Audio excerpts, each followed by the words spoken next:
Meet Diane, aka the Doctor. Now, she has been investing in property since 2019. Things were slightly different then. Interest rates were a lot lower and the market was booming. Fast forward to 2024 and things aren't quite the same. Today, we're in South London, deep South Croydon, and we're gonna go and see Diane's latest project and see if she's been able to adapt to the current market.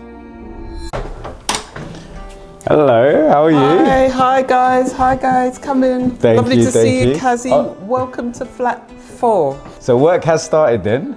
Yeah, we completed at the end of October, and we've done the strip out as much as we could.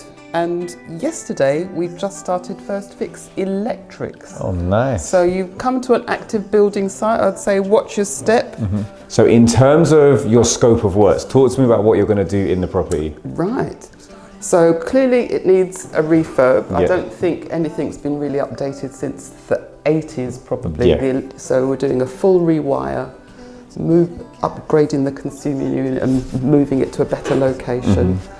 Full central heating installation, and then a minor change of the layout. So the plan is to move the kitchen, which is in one of the other rooms, into this room, which is going to be a kitchen stroke living room stroke. I can see already you've got kind of the mock-up. I have followed the Kazy advice and measured out where we think everything's going to go, and I've done 2 kitchen design appointments with major retailers and come back with some good prices. Nice. So this is going to be your open plan kitchen living room. Yep. So this was the kitchen. This is your kitchen.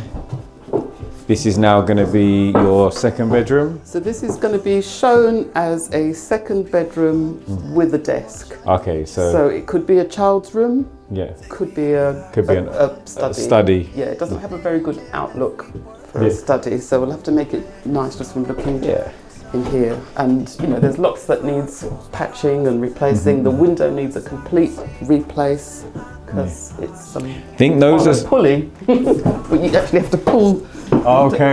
Yeah, you have to pull it. Someone's made a real makeshift. This seems like something from the Flintstones. But it's actually quite a good pulley. It's quite ingenuitive, isn't it? 3-track pulley. So, I mean, if you're living somewhere and you're renting and the landlord doesn't necessarily want to pay, you can introduce a pulley system. I get the sense that's what was happening here. Because they were kind of just doing bits, but there wasn't theirs. There's lots of patch repairs, and it seems like the previous tenants left in a hurry, and they left lots of goods that were in brand new condition. Oh, really? Maybe they were evicted. I don't know. It's me speculating. Was there anything that you originally didn't budget for that you're now thinking you would have to do? I'm starting to become quite familiar with the building regulations. So I understand the fire safety regulations have just changed. So it's like, I think I now need fire doors for every room rather than just the room going out onto the communal, but I'm still getting advice on that.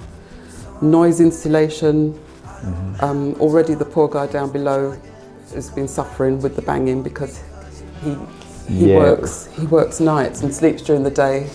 And when you get these Victorian properties, like, a lot of the time, there's no sound insulation, there isn't. Like they're old Latham plasterboards. So when you look between, I can show you a lovely example of that. Literally just got floorboards. You can see his lighting beams, and then directly onto the boards below. So very little sound insulation. So I think when you're dealing with stakeholders, so i.e. your neighbours, your freeholders, other people, it's really important that you actually let them know the value of what you're doing, because nobody really likes builders, right? Like nobody wants builders above their head. But if it's, short-term sacrifice for long-term gain. So listen, we're going to be here for a couple of months. However, in that period, we're going to be, replacing whether it's the floorboards with insulated floorboards or ceilings of insulated plasters. Doing a formal letter today. We've done informal cards explaining who we are and what we're aiming for. So I think you mentioned as well when you sent the plans over, this that was previously...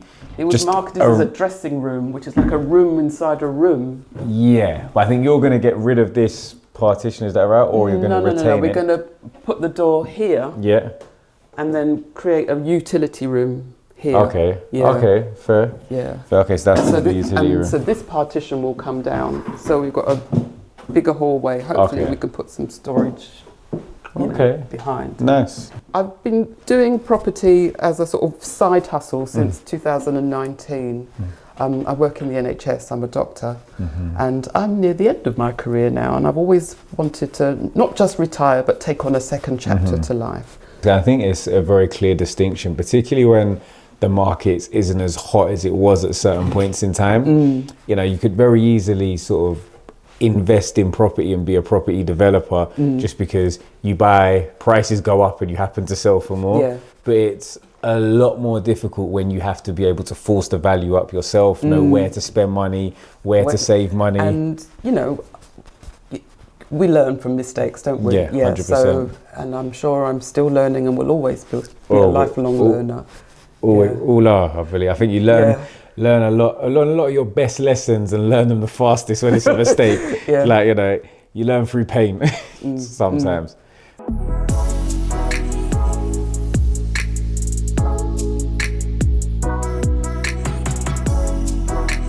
The transport links are excellent. There's overground trains, there's trams and plenty of buses. I think for me, I'm always the person that sees the bigger picture and what the vision is going to be, and being able to multitask and carry lots of different threads in my head and being able to articulate that to others. All right, everybody's favorite part, let's talk numbers. Now, how much did you purchase this property for? So we saw it and we saw that it had been reduced through an app on Google. It shows you on Rightmove that this property has been reduced. You can see the plugin. You can see, so that was really helpful. So that helped us with the negotiation.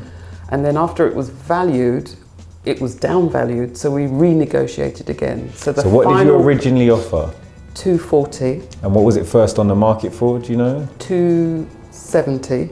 And what did you finally complete at? 225. 225, so that's 55k, 45k off the actual original asking price. Oh wow, so purchase price 225, that means your stamp duty is around just under 7. 7? Yeah.